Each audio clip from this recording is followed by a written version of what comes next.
it, y'all. Bud Light is no longer the #1 selling beer in America. Wow, you must be so proud. Oh, heck yeah, I am. Ain't no trans-supporting queer beer gonna be the #1 seller in my country. What about all the years it was #1 while supporting LGBTQ+ communities with things like rainbow cans? That's because we couldn't develop a mob mentality towards a trans woman we're all secretly attracted to. Well, that's strangely honest. Anyway, well done. It's straight American beer. That's all we drink. Ah, well, you're not going to want to hear what's #1 now then. Oh, is it Miller Lite? Modelo Especial. What, a damn Mexican beer? No, it's worse than that. How could it be worse? Is it French? Modelo Especial is American. Phew. It just identifies as Mexican. America's #1 beer is trans.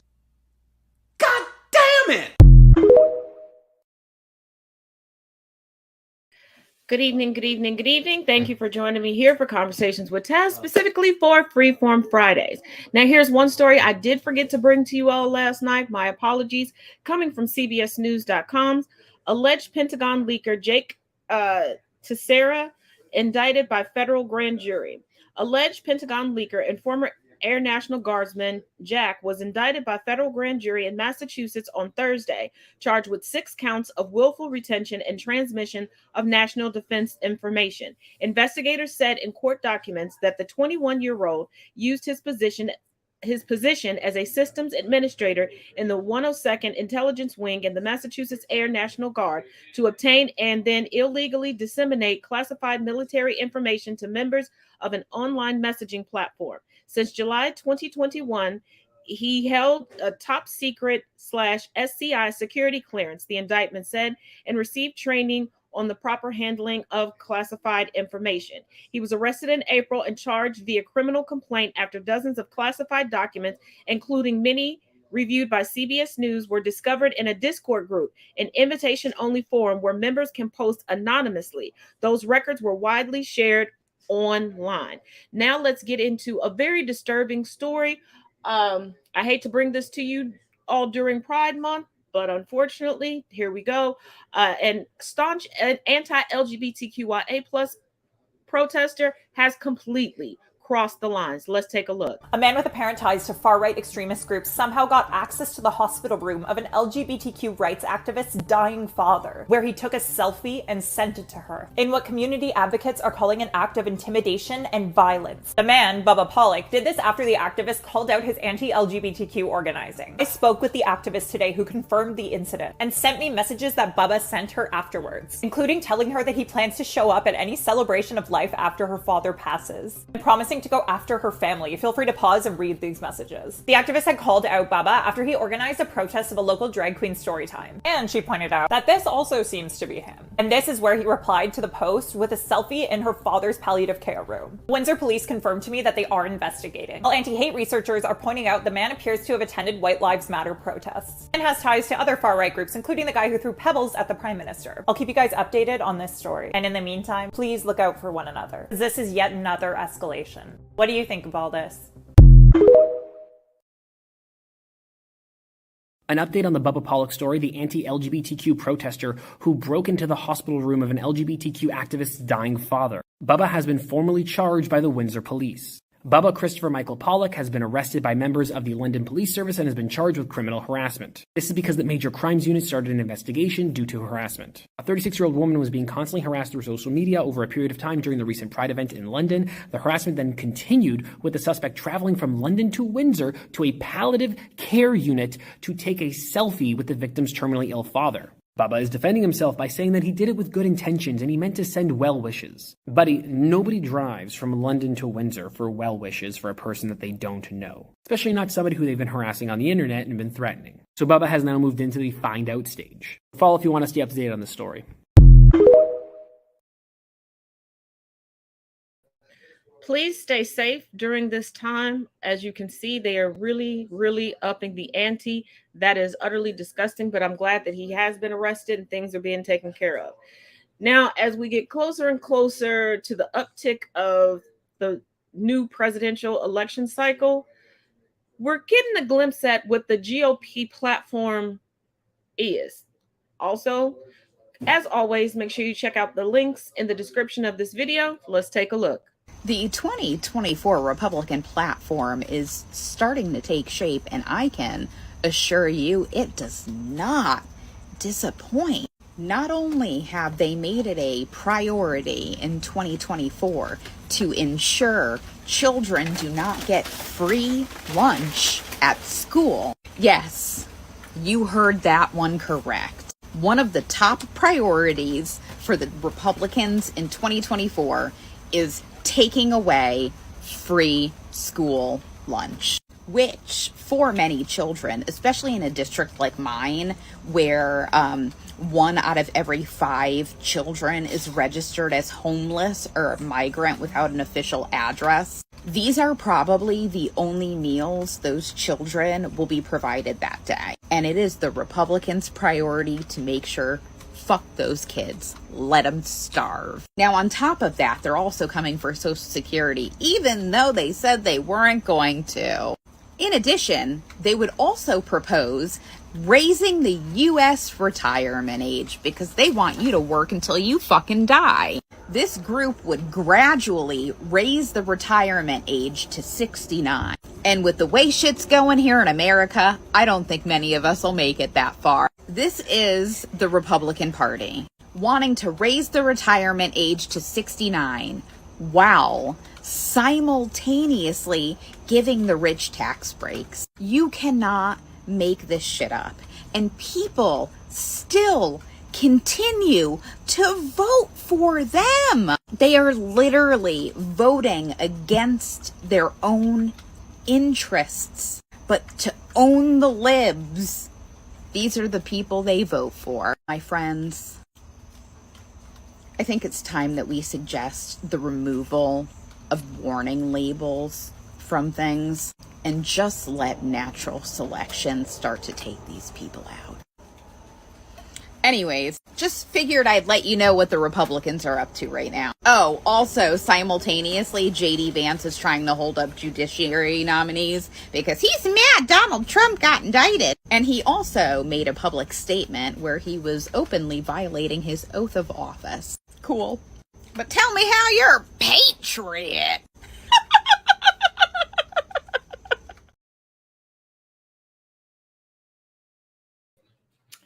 Yeah, protect the children, right? But let them starve in school while you're undereducating them and making them a target for someone's murderous tendencies.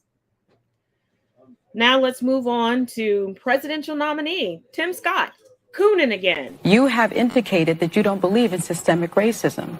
What is your definition of systemic racism? Let me answer the question that you've answered.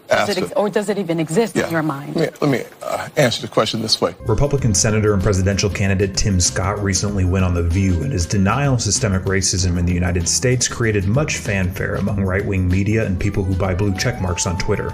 I want to talk about what made his answer not only entirely insufficient, but also exceedingly frustrating to watch as a Black American. One of the things I think about, and one of the reasons why I'm on the show, is because of the comments that were made, frankly, on this show, that the only way for a young African-American kid to be successful in this country is to be the exception and not the rule. That is a dangerous, offensive, disgusting message to send to our young people today, that the only way to succeed is by being the exception. I will tell you that if my life is the exception, I can't imagine. But it is. But it's not, actually. Tim Scott is the first Black senator from South Carolina ever, and he had to be installed by the Republican Governor Nikki Haley before the state would elect him, so he is, by definition, the exception. But let's quickly take a look at the comments he's actually referring to. Of a Black He man. ignores systemic racism. Yeah. He No, pretends that it but doesn't what I'm exist. saying to you is that they're not hearing it from Tim Scott, they're not hearing it, period. So at least he's adding I think that. one of the issues that Tim Scott has is that he seems to think because I made it, everyone can make it, ignoring, again, the fact that he is the exception and not the rule. And until he is the rule, then he can stop talking about systemic racism. He's got Clarence Thomas syndrome. But I do think that So it was not said that the only way for a young African American to be successful in this country is to be the exception, and the message was to their audience, not to kids in particular. Right off the bat, he's twisting the words of Sunny Houston, an Afro-Latina with a journalism degree from Binghamton and a JD from Notre Dame, into a straw man about telling kids that they can't succeed, and then calling that straw man disgusting and offensive. It's not a great start. It's pretty disrespectful, actually. So the fact of the matter is we've had an African-American president, African-American vice president. We've had 2 African-Americans to be secretaries of the state. In my home city, the police chief is an African-American who's now running for mayor. The head of the highway patrol for South Carolina is an African-American. Typically, at least in my experience, using black individuals who have achieved success to deny systemic racism is a thing racists do. Also, since he's focused on a handful of black people who have achieved notable status in South Carolina, how are black folks doing in South Carolina? Their household income is 35% lower than the state average, they're completing higher education at almost half the rate as the state average, and their family poverty rate is almost double the state average. If the systemic issues in South Carolina and the U.S. are a thing of the past, I would love to know what Tim attributes those disparities to. So here's what I'm going to suggest. I'm going to suggest the fact of the matter is that progress in America is palpable. It can be measured in generations.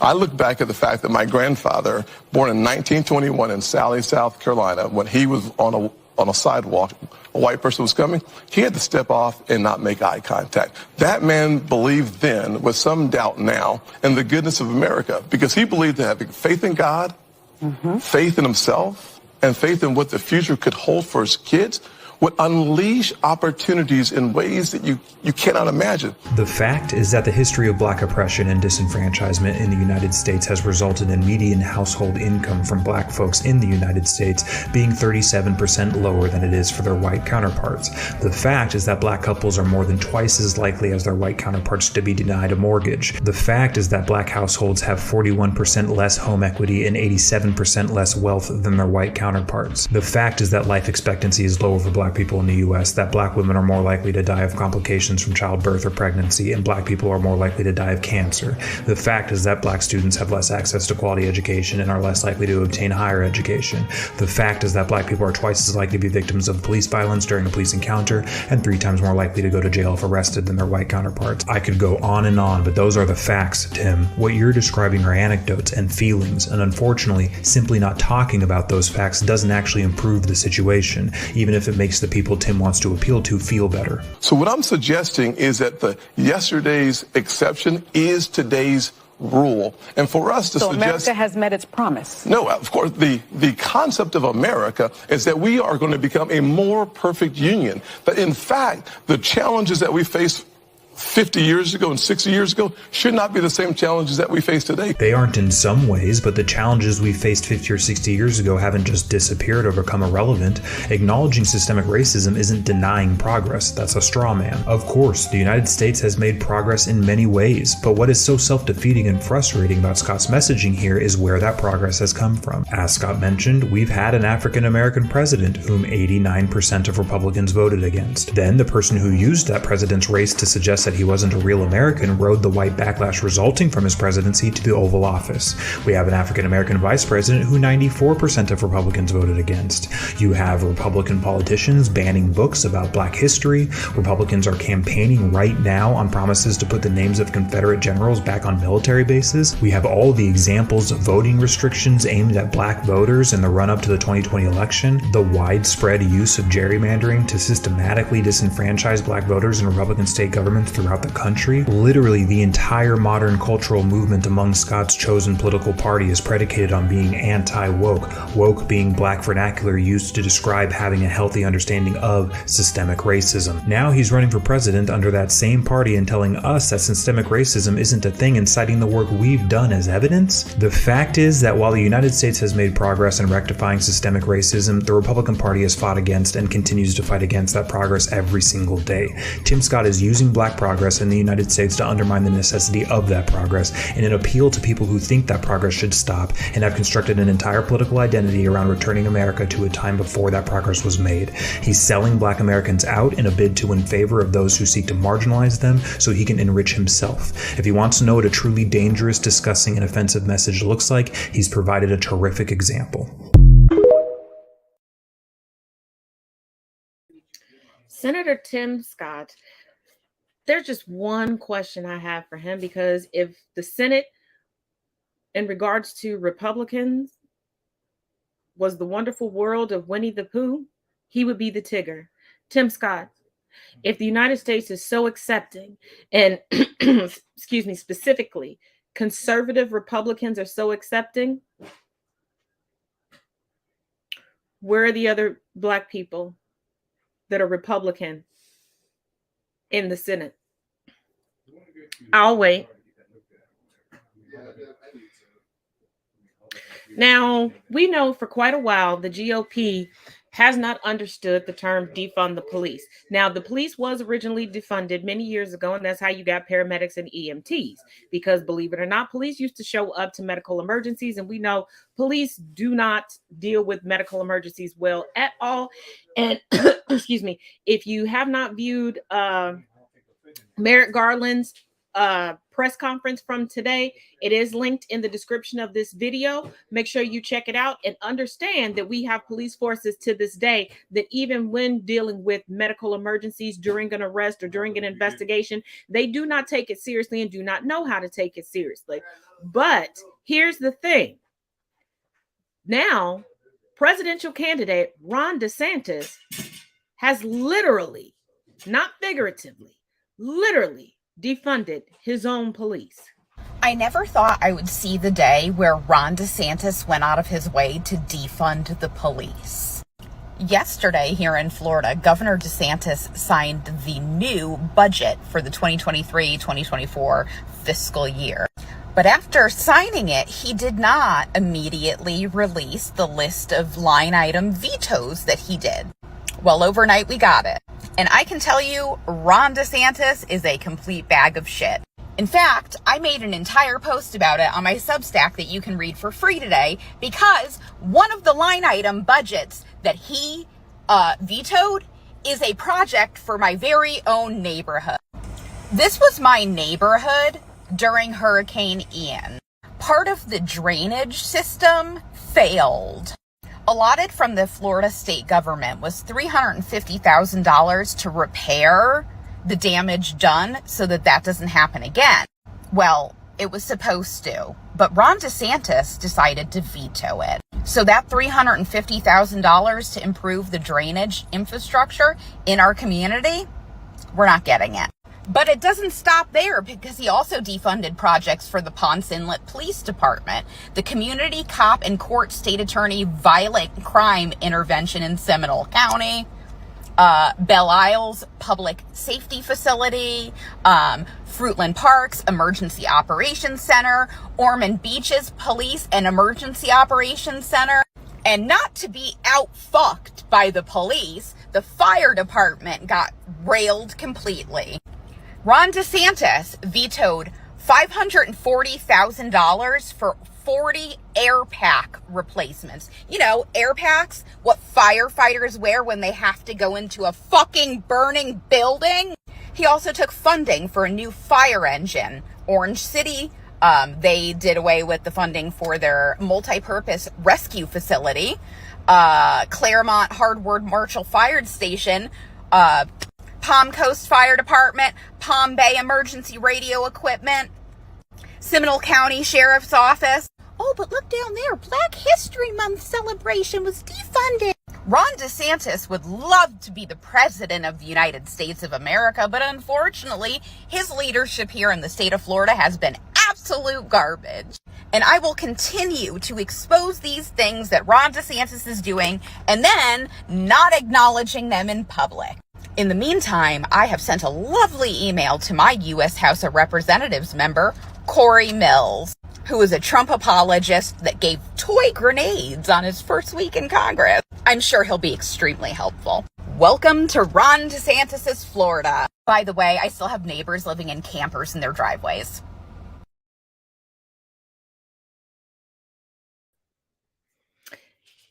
And this is the personality-less individual who wants to run for president. Could you imagine how he would handle natural disasters?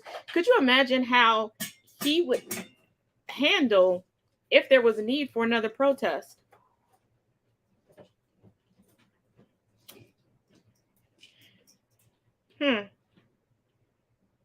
But he's former military, pro-cop, and for American citizens. Seems like he's just pro-lining his own pockets.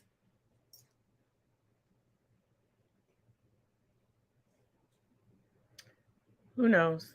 Well, Rudy Giuliani's fallen. He's now Tron's email. You can't make this shit up! In his communications with Donald Trump and plotting, he was using the fake alias Helen. He's Tron's digital. The fuck? Oh, I'm about to kick a hornet's nest. But fuck it, I don't care. Are you ready? Come here. First of all, I told you so. I said be careful of the people you... Oh, Rudy, you've done some duty. So apparently, one of the whistleblowers that they had emails from, it was Rudy, and he was caught using the fake alias Helen in the emails. And from It's Time for Justice, they tweet out, "Watch Dan Goldman. This document that they will not stop talking about is shockingly just a 3-year-old secondhand hearsay, uncorroborated rehashing of Rudy Giuliani's bogus allegations." This one just made me happy. Trump and Giuliani are so screwed. And from Coffee Time News, Rudy Giuliani used a female alias in emails about a plan to overturn the election. I'm not surprised. If there's any doubt, here's the article. Rudy Giuliani used a female alias in emails about plan to overturn the election. Rudy Giuliani used an email address with the name Helen in some of his communications about his efforts to oppose former President Trump's 2020 election loss. Giuliani, the former New York mayor and personal attorney for Trump, has discussed his use of the email address rhelen0528@gmail in court appearances as part of a defamation lawsuit filed against him by Rudy Freeman and Wanda Moss, 2 Georgia election workers. According to the court documents made on Thursday, the address is one of 7 that is at the center of a fight over the documents in the case. And this from Hunter Walker.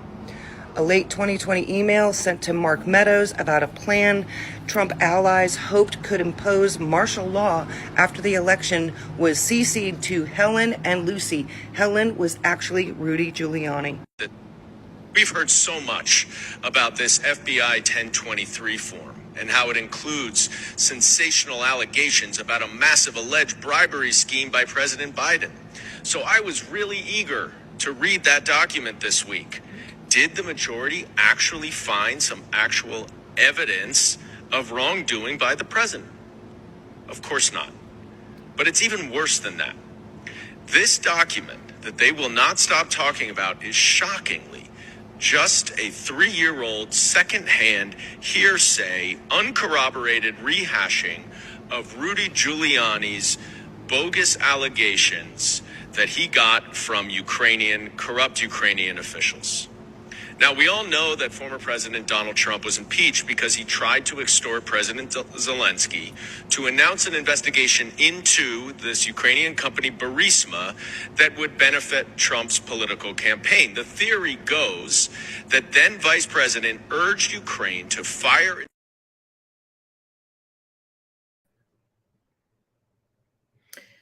The party that's against drag queens had a former mayor, disbarred, censured attorney who formerly dressed in drag, pretend to be a woman in order to confirm a lie by a former president that has since distanced himself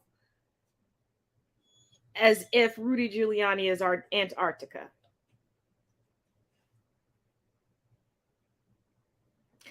Now, I know traditionally art has imitated life, but I never thought that life would start imitating SNL skits. But it gets better because North Carolina had its state's GOP convention. And y'all, take a look at this. So Republicans in North Carolina held their state convention in Greensboro this past weekend, and here's what happened. Mike Whatley won re-election as the state party chairman. To elect their party chair, Republicans ditched paper ballots and made everyone use a smartphone app. But then the app crashed, and then a bunch of irregularities showed up in the vote for party chairman. I know lots of people are wondering if Whatley and other Republican Party insiders may have rigged the vote to set themselves up in power. Stop the steal! The convention voted by a landslide to censure Senator Tom Tillis. They're basically angry that he hasn't been MAGA enough. Now, the censure doesn't really have any real-world consequences for Tillis, but it does show just how far right the Republican grassroots have gone in the last several years. Ron DeSantis gave a speech, and he posed for this picture. Now, the other guy in that photo is Republican State Representative Donnie Loftus from Gaston County. Loftus was one of the rioters who traveled up to Washington, D.C. for the January 6th terrorist assault on the U.S. Capitol. He bragged on Facebook that he got gassed 3 times and that he was at the entrance to the Capitol when they breached the door. And after all of that, the Gaston County Republicans appointed Loftus to an empty state house seat. Yikes. Oh, Mike Pence gave a speech and no one cared. Trump gave a speech too, and here's an interesting part. It's amazing how strongly people feel about that. You see, I'm talking about cutting taxes, people go like that. Talk about transgender, everyone goes crazy. Who would have thought 5 years ago you didn't know what the hell it was? Now, you don't hear this very often, but Trump's actually right about that. None of these guys cared or knew anything about trans people 20 months ago, let alone 5 years. This is the oldest tactic in the political playbook, inflaming hate for a vulnerable minority just to build up political power. Now, conservatives did this exact same thing back in the 90s. They demonized and scapegoated gays and lesbians, and they told parents that the scary gays were coming for their children. And a few decades before that, white conservatives said the same thing about black people who were fighting school segregation. They told parents that black boys were going to assault their daughters. It's one of the oldest racist tropes there is. Over and over again, it's the same people telling the same lies to divide people through fear and hate. Anyway, that was the Republican convention, and I need to take a shower after watching that.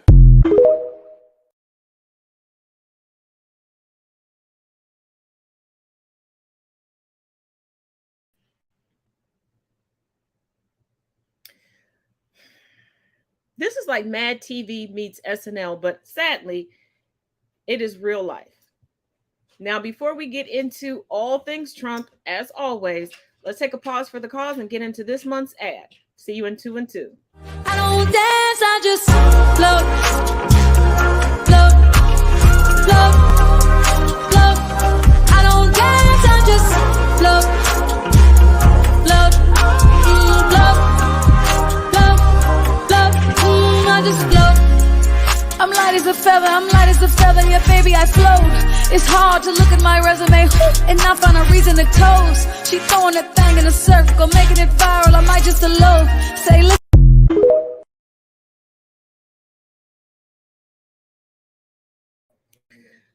So like I said, let's jump right into it and let's get a breakdown on the Presidential Records Act, since that is being tossed around a lot, and let's get it from a legal mind. There was an interesting analysis by Michael Bakesha from Judicial Watch, who represented Judicial Watch in connection with the Clinton sock drawer tapes. There's actually a court opinion on the Presidential Records Act, which attorney Bakesha argues protects Trump because he's allowed to take whatever the hell he wants with him, and that there's no way that the National Archives and Records Administration, they don't have an obligation to go reach out and bring them back, and he has no obligation to return them to them. Have you looked at this under the lens of the Presidential Records Act and whether it influences the ability of this prosecution to move forward, or because this is NDI, is it your position that it does not even contemplate the Presidential Records Act? Where are we on that one? This has nothing to do with the Presidential Records Act. The Presidential Records Act regulates documents that the president generates, that the president produces, that the president makes or causes to be made himself, whether it's a tape recording that he makes, or whether it's a document that he signs, or whether it's a record that he or someone in his behalf has produced. NDI is produced by the CIA, the DOD, the NSA, the FBI, the intelligence or defense community. These are not his property. They're not governed by the Presidential Record Act. They're the property of the federal government.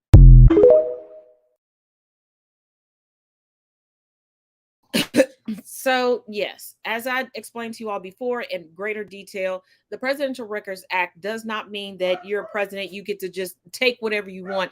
And remember, on Monday, I gave you all a breakdown from the indictment itself that Trump started this early in his presidency, where he had a box where he was putting newspaper clippings, magazine clippings, different mementos that he legitimately could take in a box, and he was sliding information in there. He was sliding documents in there. But also, here's an aspect of federal indictments that I don't think most people realize or even think about. Let's take a look from somebody who's been under federal indictment and allow them to explain it to you.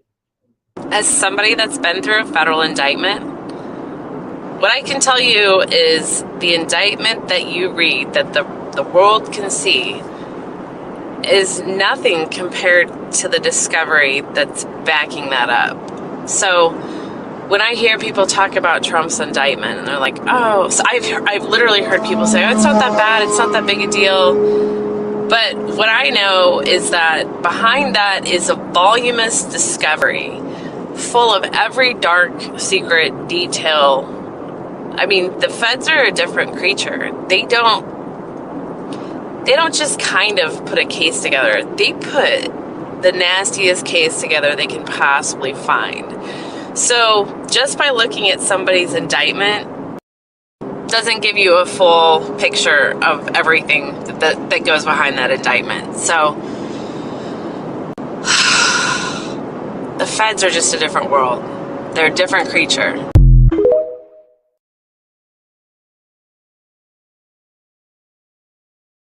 And yes, on the federal level, they pull no punches. They pull no punches. They put your entire life under a microscope. When they decide to put forward an indictment, that discovery is a mofo, okay? You decide to fuck around, you're going to find out, okay? The Fed has no games to play with you. The Fed is not going, to take years and years and years to put the hammer down on you, okay? They have other things to do.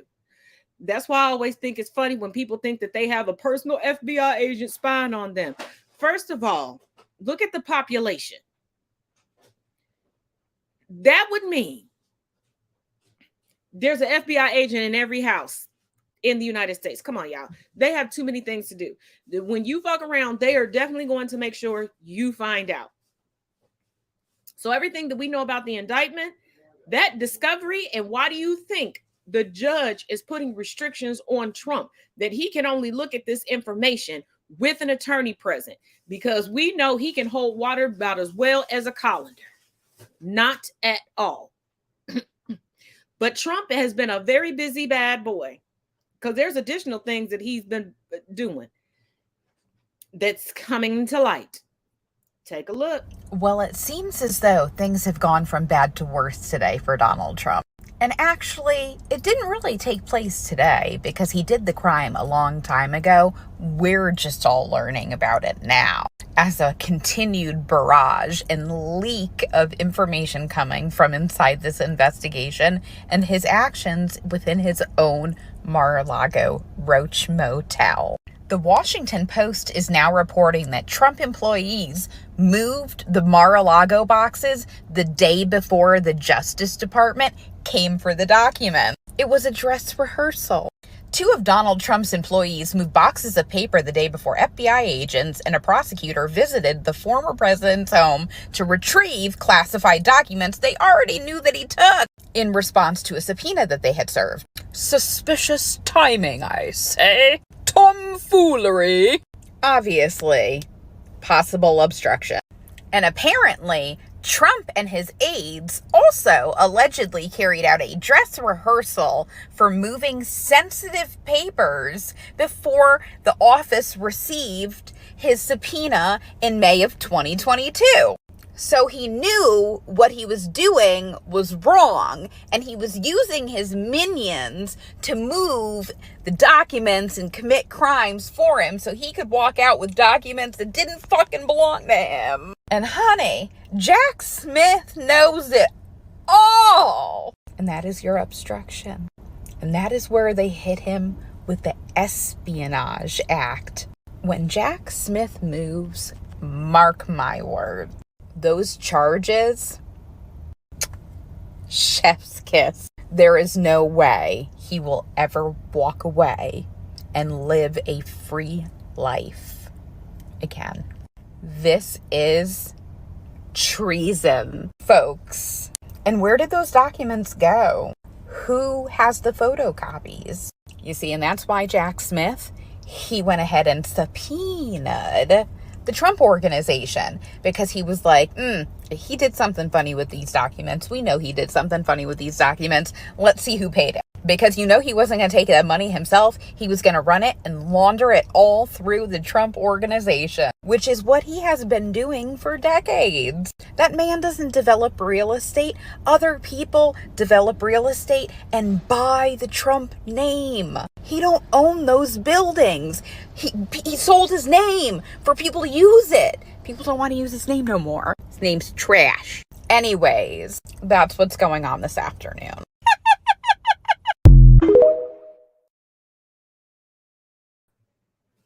First of all, I told y'all so regarding Trump being a brilliant businessman. He's never been a brilliant anything, okay? And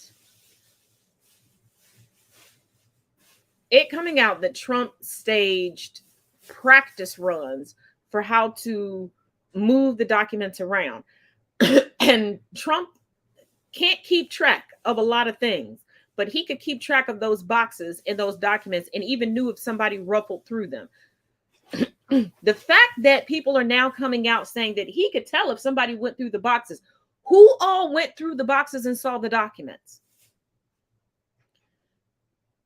Trump in these boxes is reminding me, not on an intellectual level, on the level of obsession, of the movie A Beautiful Mind. The book and the movie A Beautiful Mind. Because he was really looking at those boxes and if you know the reference, you know the reference. My precious. These boxes were his precious. But once again, I need someone to ask and get an answer from Trump. If it's noted that you knew, excuse me, and those in your inner circle can confirm that you knew if someone went through the boxes or touched the documents, how many people have seen said documents? How many people have been in those boxes? But let's continue. Oh my goodness, this is huge, huge, huge, huge. Are you ready? A Pennsylvania Republican lawmaker's lawsuit against a local newspaper just backfired spectacularly, exposing damning 2020 election emails between top state officials and the Trump administration.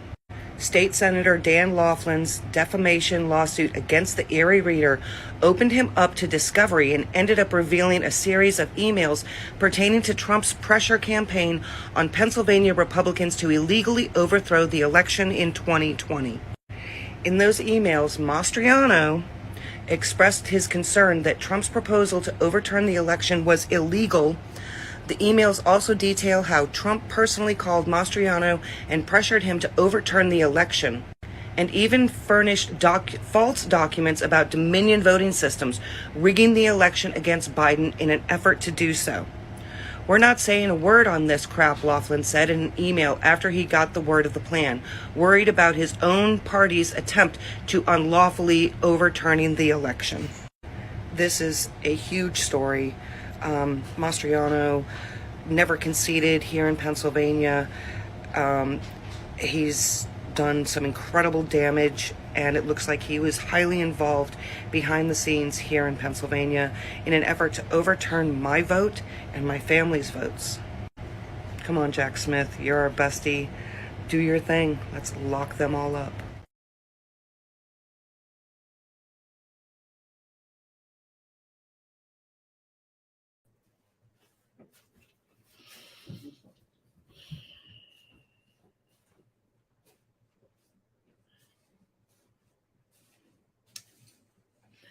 But you want to know the most, it's not even shocking at this point. I hope y'all got a beverage and a snack. Get comfortable. Because what I'm about to show you next, if I wasn't able to show you this and have somebody really break it down, and Trump's attorney would not have gone live on the air and said this, y'all would think that I was making it up. Because this next one is going to sound so unbelievable. You would think that a group of preschoolers, daycare goers came up with the Trump legal defense. Like,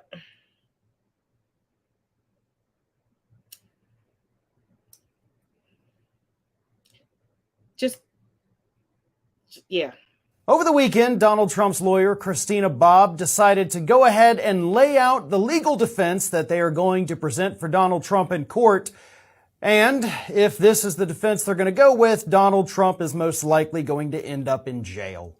In her defense, Christina Bobb doesn't seem to understand how the law works.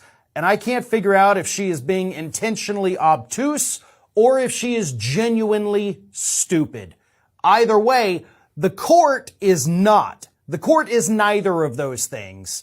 So if this is what Bob is going to present, she is going to have a really difficult time ahead of her. So here is Christina Bobb in her own words explaining how Donald Trump's going to get away with all of this. Take a look. And they say this throughout the indictment, but I'll just give one example. Paragraph 4 states that at 12 p.m. on January 20th, 2021, Trump ceased to be president. It says a bunch of other things. And then it says, Trump was not authorized to possess or retain those classified documents. That is legally and factually inaccurate. Who has the authority to determine what he's allowed to retain? The president.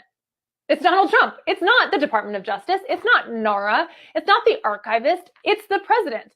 So who has the authority to determine whether he's allowed to keep those documents? Donald Trump. So I think the entire indictment is based on very faulty legal reasoning that seems to blatantly ignore the Presidential Records Act and the only precedent that has already been set for this exact set of facts. So I don't know how they're going to get around that, but it's certainly going to be fun to watch and see what they try to do. Yes, you morons, the Presidential Record Act, because it has the word president in it, clearly means the president gets to decide what to keep and what not to keep. Now, Christina, I don't think you actually know this. I do think you are genuinely just stupid here. I don't think this is some clever defense you've come up with to try to hoodwink a jury. I think you genuinely don't know. Just because it has the word presidential in the title doesn't mean that that act, which, by the way, you can actually go read. It's readily available. If you Google Presidential Records Act, it'll come up and you can read the whole thing, okay? It's not hidden from anybody. And I know you have internet access, so I suggest you go ahead and do that, because what you're going to find out is that the Presidential Records Act makes it explicitly clear that all records created by the President of the United States belong to the public, not to the President.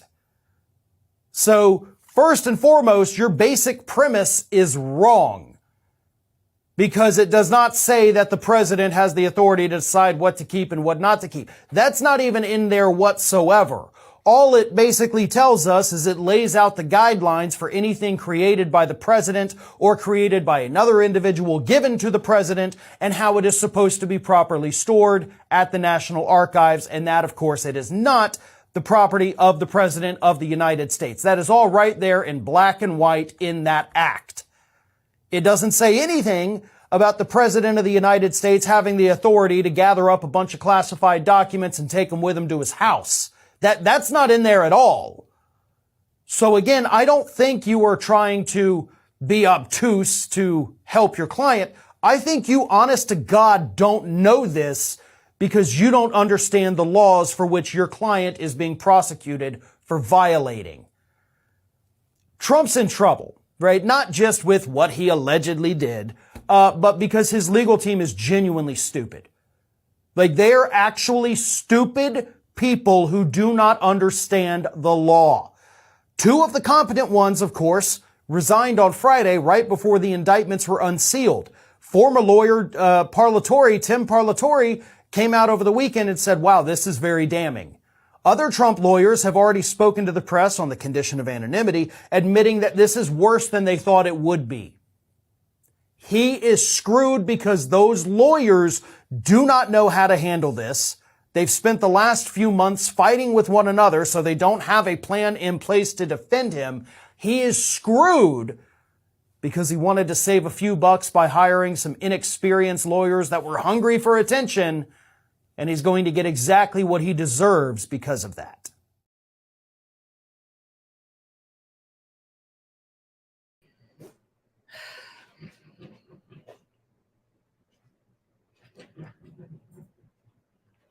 Quick little backstory. Anyone who knows me, anyone who's been around here for a while, knows that when I originally started college, I was pre-law.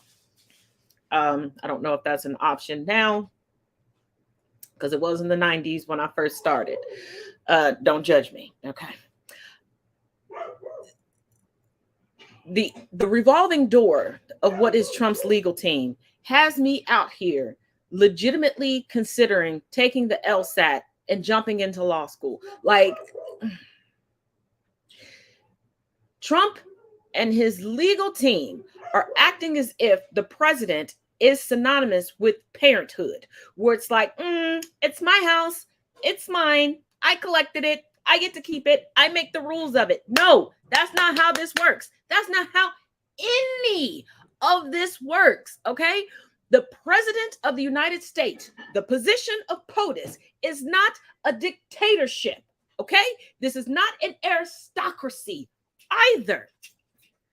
A president cannot just say, hey, here's some classified information that people literally put their lives on the line to collect. This is intel, and I get to say, ooh, I want to keep it for myself because I think it's pretty. Or, ooh, I want to keep it for myself. Like at the beginning of the show, the 21-year-old National Guardsman who decided, ooh, for clicks and likes and for clout and to make friends, I can show them that I could get, I'm high up. I got this information, because that's essentially what Trump was doing, on top of making photocopies of it, putting the stuff on hard drives, which we know from his presidency, he's not very technologically savvy. So who was handling that for him? Which means they had to look at the information.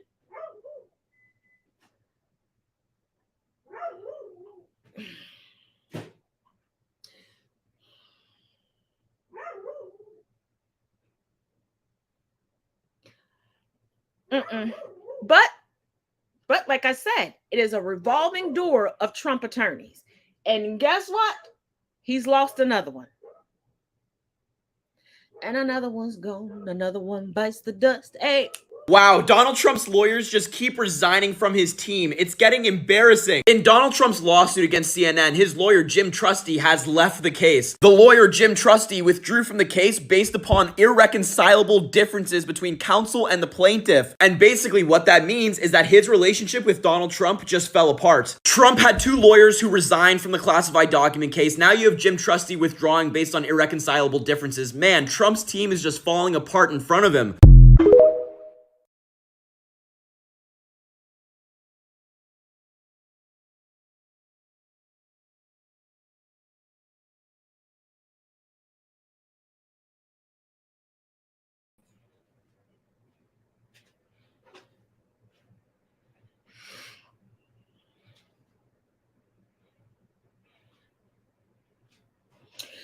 Do you think that appearance on Fox News was part of the reason why yet another attorney bit the...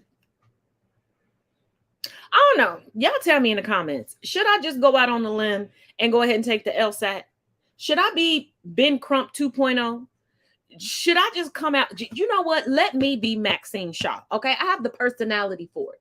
And I think actually, because I used to kill him in mock trial. I had real live attorneys scared. Should I?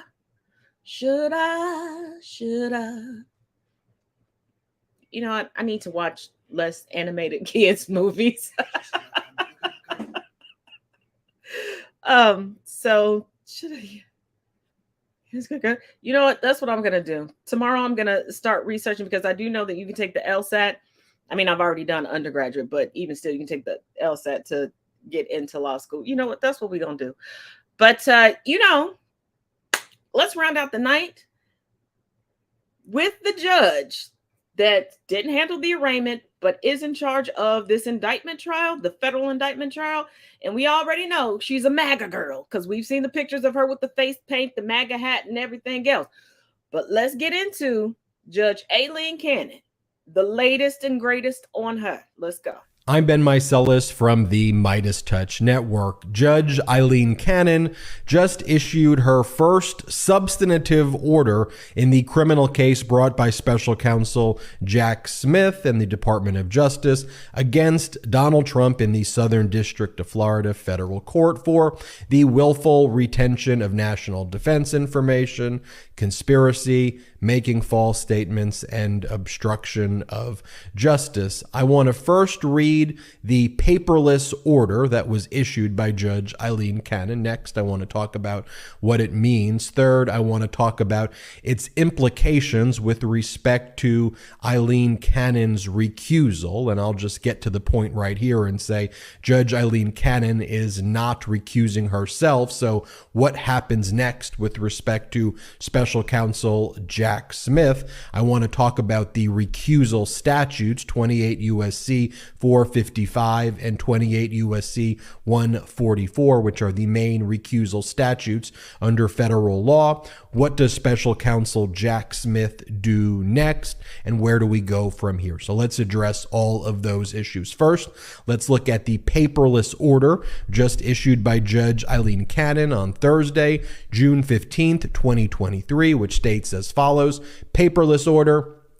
On or before June 16th, 2023, all attorneys of record and forthcoming attorneys of record shall contact the litigation security group of the U.S. Department of Justice, if they have not done so already, to expedite the necessary clearance process for all team members anticipated to participate in this matter, and thereafter file a notice of compliance no later than June 20th, 2023, signed by Judge Aileen M. Cannon on June 15, 2023, and entered on the same date. So this case is brought under the Classified Information Procedures Act, CIPA. Of course, it involves Donald Trump's theft of thousands of government records, which also includes classified information, top secret information, sensitive compartmented information. And so in any type of case involving the Classified Information Procedures Act, there is a process that the defense attorneys must go through to ensure they have the appropriate clearances and that they sign the appropriate documentation in order to be able to review the records that are at issue in the case. There's an approval process, there's a paperwork process, and that has to take place. And here, Judge Aileen Cannon ordered that take place on an expedited basis, that Trump's lawyers contact the litigation security group of the U.S. Department of Justice to fill out all of that paperwork and then file a notice of compliance within the next 5 days of this order, on or before June 20th, 2023. So the implication of this order, though, is deeper than just what it states, because the fact that Judge Aileen Cannon is issuing orders demonstrates that she is not going to self-recuse. That was an option that she had. It was an option that she lawfully should have pursued. But as we know about Judge Aileen Cannon, in the prior instance, back on August 8th of 2022, in connection with the search warrant executed at Mar-a-Lago, she asserted jurisdiction over a case she had no jurisdiction over in the first place at all. And then she was overturned twice by the 11th Circuit Court of Appeal. So she clearly has a penchant of violating the law and trying to assert jurisdiction over cases she should not be involved in. So under 28 U.S.C. 455, disqualification of justice, judge, or magistrate judge, she should have disqualified herself right away. Let me read for you what the statute is. A, any justice, judge, or magistrate judge of the United States shall disqualify himself or herself or theirself in any proceeding in which his, her, or their impartiality might be reasonably questioned. B, they shall also disqualify themselves in the following circumstances: where they have a personal bias or prejudice concerning a party or personal knowledge of disputed evidentiary facts concerning the proceeding. There's other other subsections in that statute, but those are the relevant ones here. And just by reference, a federal judge presiding over a case involving Ron DeSantis self-recused because a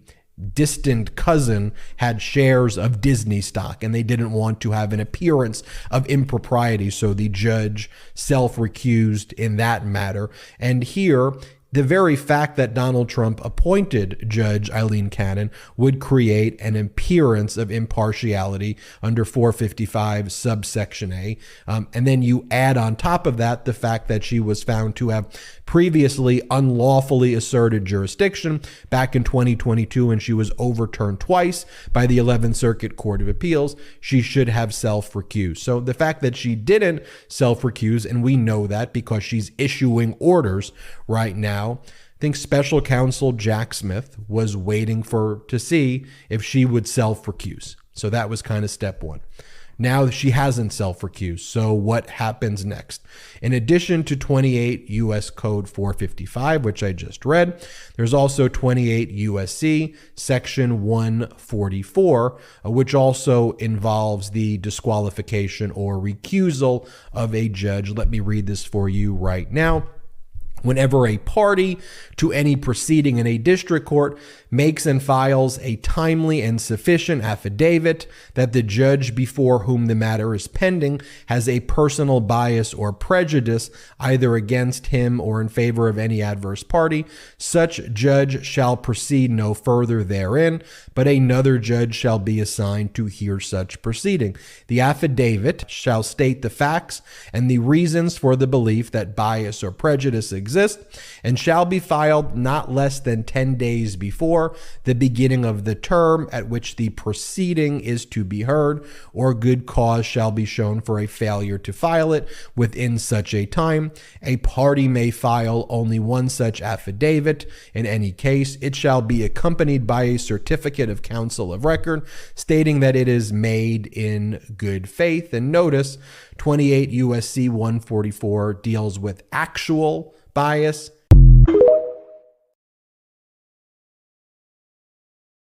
actual prejudice. 28 U.S. Code 455, which I had read a little bit earlier in this video, deals only with the appearance of impartiality, the appearance of impropriety. So courts read these two statutes together, though. So now that Judge Eileen Cannon has not self-recused under Section 455, under the combined force of Section 455 and Section 144, I think Special Counsel Jack Smith has an important decision to make. And that is, does he file the affidavit saying that Judge Eileen Cannon has actual prejudice or the appearance of impropriety under Section 455 based on the fact that the 11th Circuit overturned her twice back in 2022 for unlawfully asserting jurisdiction in a matter involving Donald Trump, who appointed her in 2020. Jack Smith was waiting to see what Eileen Cannon would do before filing this affidavit, and now Jack Smith has a decision to make, and his decision will be, look, a lot of the rulings in a case under the Classified Information Procedures Act, CIPA, are immediately reviewable to the 11th Circuit Court of Appeals. So do you wait to see if Judge Eileen Cannon makes a number of unlawful orders that she gets overturned again on, and then you ask the 11th Circuit Court of Appeals in connection with a future proceeding, hey, look, she's acting unlawfully here, you need to reassign her. There's a case in the 11th Circuit from several years back called United States versus Martin. In that case, a district court was overturned twice by the 11th Circuit Court of Appeals on an issue of sentencing regarding a criminal defendant, and the 11th Circuit Court of Appeals, which would be overseeing this case, then removed the federal judge from the case as a result of these kind of consistent unlawful rulings. So do you wait until Judge Eileen Cannon makes improper orders and then raise this to the 11th Circuit Court of Appeals, and then basically claim under 28 USC section 144 that there's good cause why you didn't raise this immediately or 10 days before whatever the proceeding of the term is, and determining what that actually means here in the context is a little ambiguous. Like, when is the first hearing going to be? Is it triggered by the order that Judge Eileen Cannon just issued? In any event, if you're Jack Smith, I think you would be thinking in the next few days, you would probably want to be safe, filing a recusal motion if that's the path that you're going to do. So special counsel Jack Smith now has to decide, do I wait for Judge Eileen Cannon to make unlawful orders, see how she's going to rule? Do I try to file an affidavit claiming that she has actual bias and prejudice now, and then seeing how Judge Eileen Cannon will rule? She'll probably reject it. Then you appeal to the 11th Circuit Court of Appeals. And then is Judge Eileen Cannon going to retaliate against you in all future orders because you tried to recuse her? If the recusal isn't successful, I would think my suggestion would be that Jack Smith and the team file a recusal motion, file the affidavit immediately, file it timely, because Judge Eileen Cannon, I think she's here, she's going to make bad rulings, unlawful rulings anyway, and she's already made one by keeping the case in the first place. Now, ultimately here, again, even if this case is before Judge Eileen Cannon, I still feel the case is very strong. I think the case is unimpeachable in terms of the speaking indictment. Yes, can Judge Eileen Cannon do things like try to delay the matter or make bad rulings that could hurt Jack Smith's ability to prosecute this case quickly? I think that she can. However, I think that the case will go before a jury. I think that ultimately Donald Trump is going to be convicted in this matter. He's not going to be acquitted. I think special counsel Jack Smith is going to be bringing another indictment very soon as well in Washington, D.C. for Donald Trump's conduct relating to the January 6th insurrection, as well as wire fraud charges. It is also possible that special counsel Jack Smith brings an indictment in New Jersey for willfully showing people classified information at Bedminster. So we'll see if that is a maneuver that special counsel Jack Smith has. But I think special counsel Jack Smith has the toolkits here to deal with this. I think that it was obviously something that they considered when they had to file this case in the Southern District of Florida.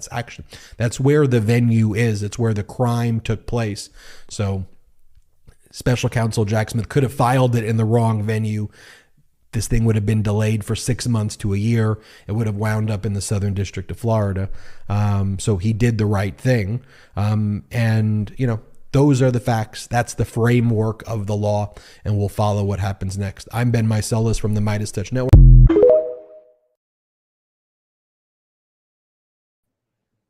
Here's a caveat that I really haven't heard anyone speak about, but I don't see everybody. There are billions of people on the internet at any given time, and I don't speak to everybody on the planet. But previously, Judge Cannon did try to help her boy Trump out. But that case, I don't think a lot of people really understood regarding the whole special master thing. And right when the search warrant was implemented and people were just really caught up in buzzwords. Now we have an official indictment, a very detailed indictment. That discovery, as we talked about earlier this evening, is going to be even more detailed, and it is going to be rock solid. Keep in mind, Jack Smith is undefeated. He is the GOAT. He is the Serena Williams of jurisprudence, okay? So he's not going to stick his neck out and take anything to a grand jury, let alone put down an indictment, if this is not a slam dunk, a hole in one, okay? If this ain't the ultimate Hail Mary. Okay, he's gonna win it for the Gipper. But now there is international attention on this trial. This woman has only tried she's only presided over 4 trials. She loves the position that she's in. You can see it. If you followed her, you can see it. She's not gonna mess this up. She not with the world watching. And if you were here with us last night, then you know Israeli already has doubts in everything regarding Trump. So she's not about to play those games. And that's the thing. Trump doesn't realize the audience he has opened himself up to with this grift. He had a good thing going, marketing himself as a real estate developer, where really he was just selling his name to put on buildings. And as long as he stayed under the radar and white people didn't have to admit that he was racist openly and he wasn't riling the troops, they could make money off of his name by developing a property, purchasing a property, slapping the Trump name on there. But see, now all his dirty little secrets are coming up. And it's been confirmed what I've been telling y'all for years and years and years and years and years. Trump, just like Tuck Carlson, they have mommy issues because they are staunch misogynists. They want that leave it to Beaver bullshit lifestyle where the man was just the head and the woman raised the children and you just came home and you puffed on your pipe and put your feet up and they just catered to you like your new age white slave. But both of them are in a position of elevated privilege because of women. Tuck because of his stepmother, who subsequently adopted him, because his mama, who had money, didn't leave him or his siblings shit. It's like, I'm wondering if she was forced to give birth. But that's a conversation for another day. And Donnie Don, good old Donnie boy, doesn't want to admit that even though he was making fun of Hillary Clinton for having pneumonia back when they were, but his grandpappy died of pneumonia. And his grandpappy was just buying up land, put a couple brothels on some of the land, but was just buying up land. And then when he died, his grandma was like, hold up, if I build something on this land and let people just use the space, I can have residual income and take care of my family.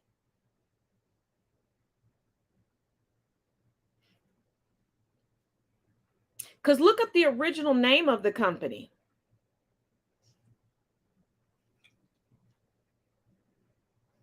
And ask yourself, why was he so quick to call it Trump Organization? But then he contradicts himself again because of his pedophilia. He has so much respect for his daughter.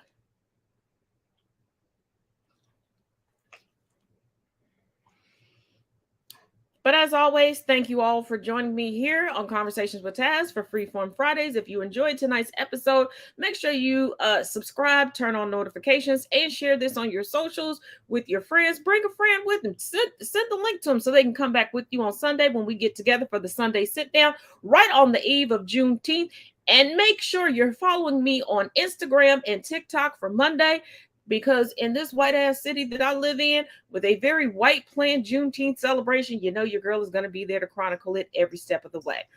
And as always, make sure you check out the links in the description of this video. And as always, each one teach one, each one reach one. See you later, y'all.